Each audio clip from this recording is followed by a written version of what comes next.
안녕하세요. 글로벌 상품영업팀 이예민입니다. 오늘 조세열의 커머디티 백과사전 대두 이야기인데요. 조 전무님 모셔서 이야기 들어보도록 하겠습니다. 안녕하세요. 안녕하세요. 네. 예. 오늘은 딱 그 귀여운 콩 그림이 맨 앞장에 있네요. 아, 네. 그 지난 시간에는 옥수수 관련된 얘기를 한번 했었었고요. 그래서 네. 오늘은 이제 이어가지고 같은 농산물 중에 하나인 대두를 준비를 해봤습니다. 콩 좋아하세요? 저 어릴 땐 콩 진짜 아, 싫어했는데 네. 커가면서 네. 좋아하게 됐어요. 아, 그래요? 지금은 엄청 좋아합니다. 아, 네. 네. 여기서 대두라고 그러면은 이제 콩의 한 종류죠. 그러니까 우리나라에서는 이제 백태라고도 하고, 그다음에 이제 미국에서는 이제 소이빈이라고 하는데 전 세계에서 가장 많이 재배하는 콩의 한 종류입니다. 그러니까 대두 같은 경우에는 그래서 가장 쓰임새도 굉장히 많고요. 그런 콩들이 있는데 그 콩 같은 경우에는 이제 주로 우리가 접하는 거는 제일 많이 보는 게 이제 뭐 두부, 뭐 아니면 뭐 된장, 뭐 이런 거를 만들 때 이제 콩을 많이 사용을 하고 있긴 한데 제일 많이 사용되는 부분은 이제 동물 사료 쪽으로 이제 사용이 되고 있죠. 그러니까 콩 같은 경우에는 대두는 이제 그 자체로서 사용을 한다기보다는 그걸 가공을 해가지고 이제 먼저 이제 그 분쇄를 해가지고 대두유를 이제 뽑아내고 그다음에 남는 게 이제 대두박이 되는 거죠. 그래서 그 대두육 같은 경우에는 이제 한 20%가 이제 거기서 생산이 되는 거고 나머지 한 80%가 이제 그 찌꺼기인 대두박이 되는 거죠. 대두박 같은 경우에는 거의 전량이 이제 동물 사료로 이제 사용이 되고 있는데 지난 시간에 말씀드린 이제 옥수수도 보면 이제 동물 사료로 많이 사용이 되는데 이제 용도가 좀씩 틀려요. 보면은 그 옥수수 같은 경우에는 에너지원이 되거든요. 이제 칼로리가 높아서 이제 에너지원으로 사용이 되는 거고, 그다음에 여기 같은 경우는 이제 단백질이 많거든요. 대두박에는. 그래서 단백질용으로 이제 그 대두박이 사용이 됩니다. 그래서 섞어서 주게 되죠. 이제 사료를 만들 때 이제 옥수수 비중이 어느 정도, 그다음에 이제 대두박 비중이 얼마, 그다음에 나머지 섞어가지고 보통 이제 동물 사료를 만들게 됩니다. 그래서 이제 그 80%는 전체 해가지고 이제 동물 사료로 사용이 되고 있고요. 그다음에 이제 대두유 같은 경우에는 이제 보통은 이제 식용유로 이제 많이 사용이 되는데 한 68. 콩기름 뭐 이런. 그렇죠. 예. 제일 대중적인 그런 식용유죠. 보면 대두유 같은 가격도 저렴하고 생산도 많이 되고 하기 때문에 보통 보면은 이제 튀김이나 뭐 이런 그 식용유로서 이제 많이 사용이 되고 있고요. 그 다음에 지금 현재로서는 그 바이오 연료로서의 비중도 점점 높아지고 있습니다. 대두유 중에서는 한 68%가 이제 식용유로 이제 사용이 되고 있고요. 그 다음에 한 25% 정도는 그 바이오 연료 쪽으로 이제 사용이 되고 있는데 점차적으로 이제 비중이 더 높아지고 있는 그런 추세입니다. 그럼 어디서 생산이 되는지를 한번 살펴볼까 싶은데, 네, 어디가 많이 되죠? 계속 그 옥수수도 그랬고 미국, 뭐 브라질, 그쵸, 뭐 이쪽이 아무래도 생산량이 높을 것 같은데. 그래서 미국하고 브라질 생산량이 제일 많습니다. 그러니까 예전에는 미국이 제일 많았었는데 점차적으로 이제 브라질에서 더 많이 재배가 되면서 지금은 이제 브라질이 추월을 했죠, 미국을. 하지만 거의 비슷합니다. 그러니까 뭐 추월을 했다 그래도 뭐 압도적으로 추월한 게 아니고 뭐 거의 비슷한 상태이기 때문에 거의 뭐 미국이랑 브라질이랑 거의 비슷한 양의 대두를 생산한다고 보시면 될 것 같고요. 그 두 군데서 생산량이 전 세계 생산량의 3분의 2를 차지합니다. 그러니까 엄청 많이 생산을 하는 거죠. 두 국가에서 전 세계 생산량의 3분의 1을 차지하니까 굉장히 많이 하고 있는 거고요. 그 다음은 이제 아르헨티나 정도가 됩니다. 그래서 생산은 그렇게 되고요. 그 다음에 이제 그 수출입을 한번 살펴보면은 가장 많이 수출을 하는 나라는 브라질입니다. 그러니까 미국 같은 경우에 자체 소비가 굉장히 많기 때문에 그 자체 소비를 하고 이제 남는 양을 이제 수출을 하고 있기 때문에 아무래도 비중 자체가 전체 수출량에서 미국이 차지하는 게 한 32% 정도 되고요. 브라질 같은 경우는 이제 반이 넘습니다. 51%를 수출하고 있으니까 전 세계 수출에 가장 많은 부분을 차지하네요. 차지하는 게 브라질이라고 보면 되고요. 그다음에 이제 아르헨티나 한 6% 정도 이렇게 차지를 하고 있습니다. 그러면은 수입을 제일 많이 하는 나라는 역시 중국이네요. 뭐 어디든 뭐든지 하여간에 뭐든지 하여간에 중국이 제일 중국이네요. 중국이 많이 수입을 하고 있는데 전 세계 수입하는 양의 거의 한 60% 정도를 중국에서 수입을 하고 있습니다. 그러니까 예전에는 네. 한 90년대만 해도 중국이 수출을 했었어요. 보면은 대두를 수출을 했었었는데 공유에서 지금은 이제 돼지고기라든지 이런 거를 축산물로 이제 많이 넘어가면서 이제 사료용으로도 많이 쓰이고 또 튀기거나 이런 요기들이 많지 않습니까? 네. 그러다 보니까 이제 식용유 같은 것도 많이 쓰이고 그러다 보니까 지금 현재로서는 전 세계에서 생산량인 대두의 한 32%를 갖다가 중국에서 소비를 하고 있고요. 근데 자체에서 생산되는 양은 그 전체 소비의 한 10%밖에 안 되기 때문에 한 90%는 해외에서 수입을 하고 있습니다. 그러니까 한 수입하는 양의 한 60% 정도는 이제 그 브라질에서 수입을 하고 있고요. 한 40% 정도는 이제 미국에서 수입을 하고 있습니다. 그 예전에는 미국에서 제일 많이 수입을 했었어요. 근데 지금은 이제 브라질에서 더 많이 수입을 하고 있고요. 역시 이것도 미중 갈등의 그런 게 영향인가요?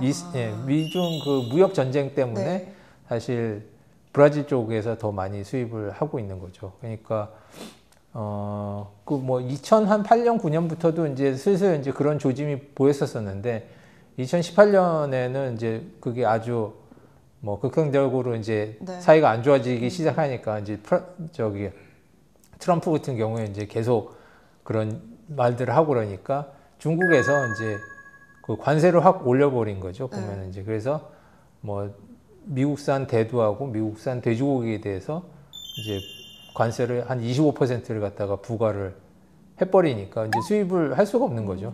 그러니까 그때 이제 미국 농민들이 굉장히 많이 타격을 좀 받고 그랬었었고, 그다음에 이제 브라질 쪽에 이제 수입량을 확 늘리게 된 거죠. 그래서 지금도 계속 그 영향이 계속 가고 있다고. 되고 있네요. 뭐 수입은 하고 있지만은 그 영향이 계속 있다 이렇게 보시면 될 것 같습니다. 이 대두도 농산물이기 때문에 계절적인 요인을 타는군요. 그러니까 뭐 아무래도 이제 뭐 계절성이 있고요. 그러다 보니까 이제 주로 파종은 4월에서 6월 사이에 이루어지고 있고, 그다음 수분은 8월, 그다음에 추수는 9월에서 11월 사이에 있습니다. 그러니까 그 여름에 가격이 좀 높은데 아무래도 이제 불확실성이 증가를 하는 시기거든요. 그러니까 재배 면적이라든지 이런 부분이 이제 확정이 되면은 이제 그래도 좀 안정적으로 갈 수 있는데, 그 전까지는 사실 변동성들이 굉장히 크기 때문에 그 가격이 좀 상승하는 그런 성향이 있고요. 그다음에 어느 정도 지나가게 되면은 뭐 크게 이제 기후적인 요건이 없으면은 대충 생산량이라든지 이런 게 정해지지 않습니까? 그렇기 때문에 그 이후로는 그래도 좀 가격이 안정되거나 좀 하락하는 그런 계절성이 있고요.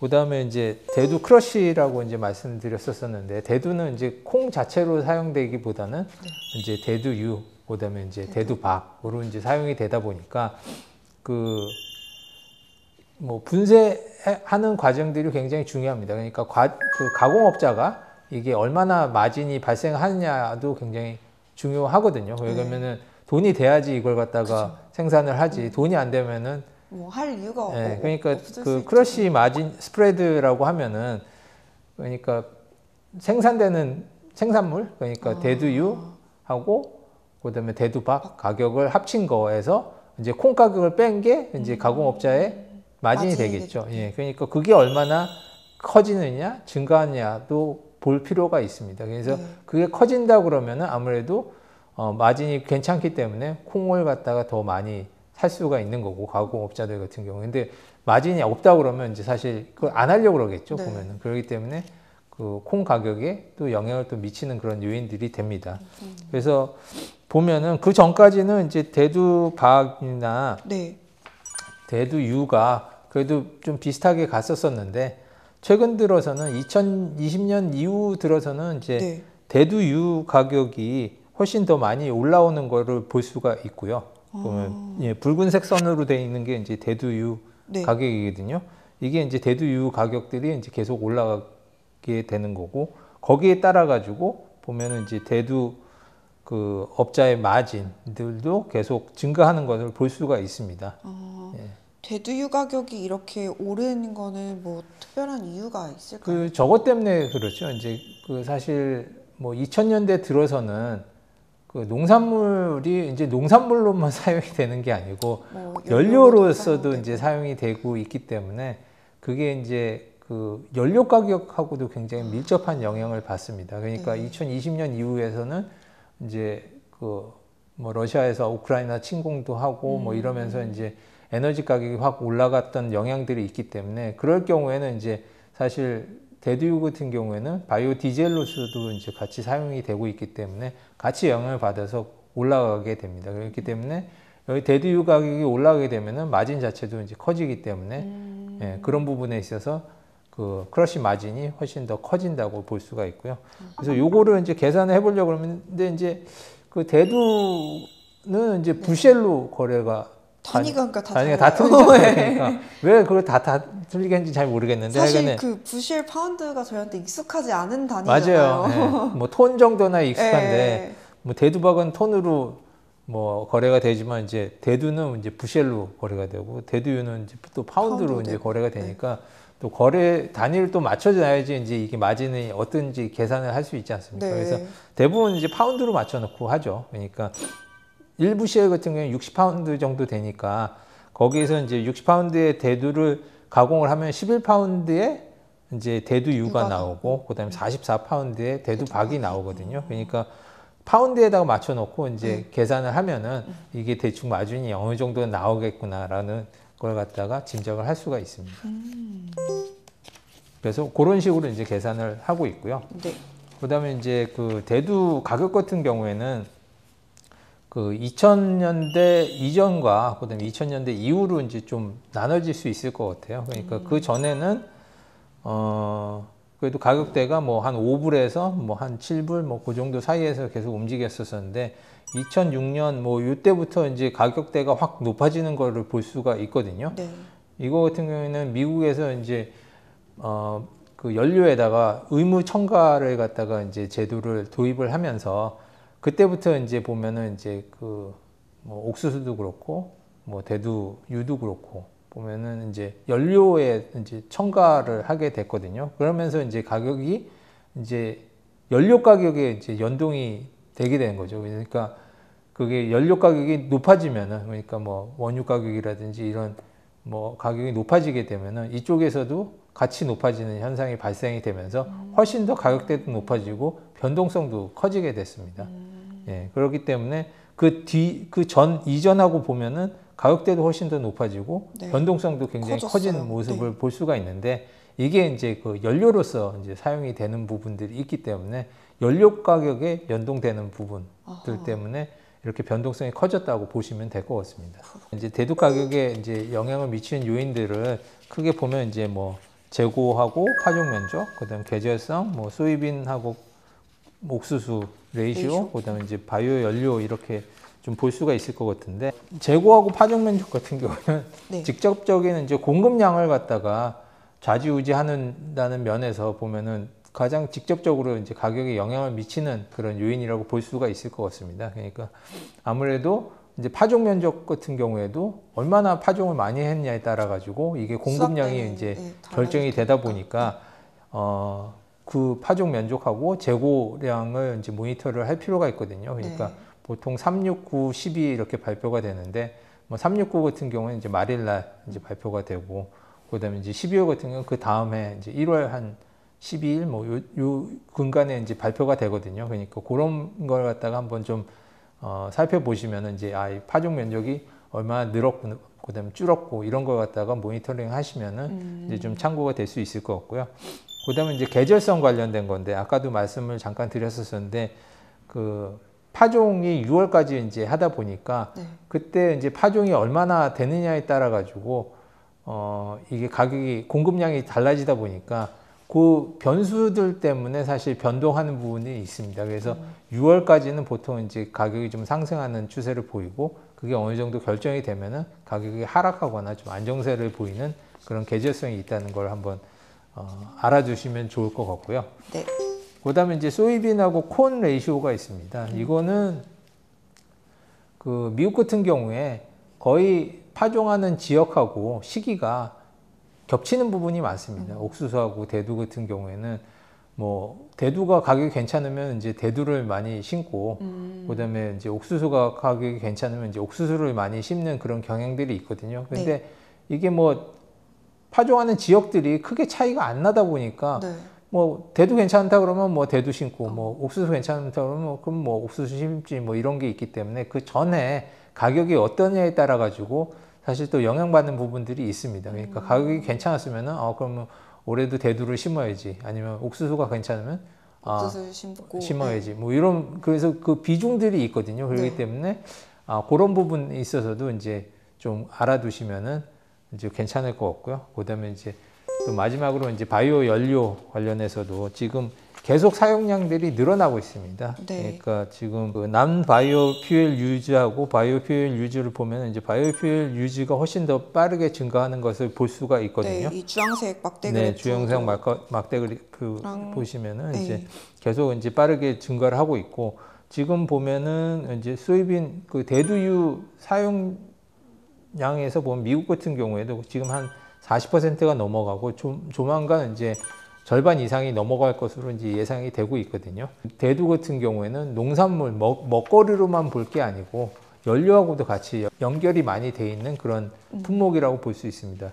그 옆에 그 차트를 보면 이제 디젤 가격하고 그다음에 소이빈 오일 가격하고를 같이 놔뒀는데 네.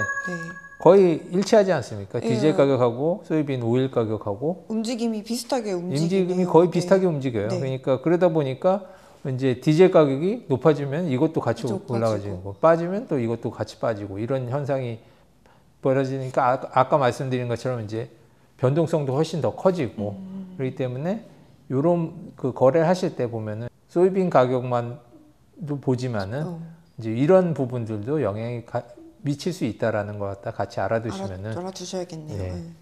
그러면 좀 참고가 될 수 있지 않을까 생각이 됩니다.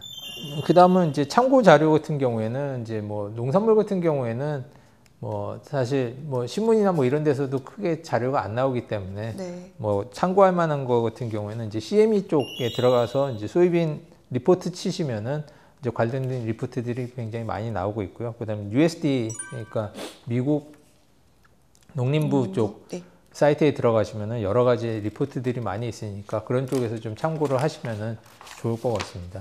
그 거래는 보면은 CME에 다 상장이 돼 있거든요. 이제 네. 대두도 상장이 돼 있고 대두박, 대두유도 다 상장이 돼 있습니다. 그 대두 선물 같은 경우에는 이제 그냥 일반 컨트랙트가 있고 그다음에 이제 미니 컨트랙트가 있거든요. 그 뭐 항상 그렇다시피 이제 사이즈의 차이입니다. 예, 그래서 그냥 일반 컨트랙트 같은 경우에는 5,000부쉘이 이제 한 컨트랙트가 되고요. 그다음에 이제 미니 같은 경우에는 한 5분의 1인 1,000부쉘이 이제 한 컨트랙트가 됩니다. 그래서 그런 면에서 이제 사이즈만 차이가 있으니까 그 거래 규모라든지 뭐 이런 걸 보시고 이제 선택을 하시면 될 것 같고요. 이것도 이제 마찬가지로 중간에 이제 휴식 시간이 있습니다. 있죠. 예. 네. 그러니까 뭐 보통 그런 게 별로 없는데 농산물들은 이런 게 특이하게 많더라고요. 있어요. 예. 그래서 중간에 이제 브레이크 타임이 있으니까 너무 이제 또 모르고 이제 거래를 하시면은 이제 왜 이거 중간에 그쵸. 거래가 안 되지? 그래서 저희한테 전화 오셔서 예. HTS 고장 난 것 같다고 이제 예. 그러니까 그런 부분이 있다는 거 이제 아시면은 예. 참고를 하시면 좋을 네, 것 같습니다. 너무 당황하지 않고 네. 거래를 하실 수가 있을 것 같고요. 그 대두유하고 대두박도 이제 상장이 돼 있습니다. 그거 같은 경우는 이제 미니 컨트랙트는 없고 네. 그냥 원 컨트랙트밖에 없거든요. 그래서 만약에 이런 쪽에도 이제 관심이 있으신 분들 같은 경우에는 뭐 대두박이나 대두유 같은 것도 상장이 돼 있으니까 한번 고려를 해보시면 좋지 않을까 싶습니다. 네. 그 저희 회사에서는 대두 옵션도 서비스를 하고 네. 있어요. 그래서 네. 혹시 관심 있으신 분들은 대두 옵션도 한번 살펴보시면 좋을 것 같습니다. 네. 저번에 옥수수 말씀해 주실 때도 느꼈지만 이렇게 유가가 맞아요. 네, 예. 상당한 영향을 미치는 것 같네요. 옛날에는 농산물이 그냥 먹거리로만 사용이 네. 됐었는데 지금은 이제 이게 연료로도 사용이 되다 보니까 이게 봐야 될 게 또 많아지는 것 같아요. 알겠습니다. 다음 커머디티도 혹시 농산물인가요? 아직 안 정하셨나요? 네, 뭐 다음 시간까지는 농산물을 한번 해볼까 생각 중입니다. 예, 알겠습니다. 다음에는 아마 위트 밀에 대해서 한번 좀 설명을 드리는 게 네. 좋지 않을까. 재밌겠네요. 네. 알겠습니다. 네. 그럼 다음 시간에도 기대 많이 하겠습니다. 네. 혹시 시청하시다가 궁금하신 내용 있으면 댓글로 남겨주십시오. 그러면 저희가 이제 궁금증 해소를 해드리도록 하겠습니다. 시청해주셔서 감사합니다. 감사합니다.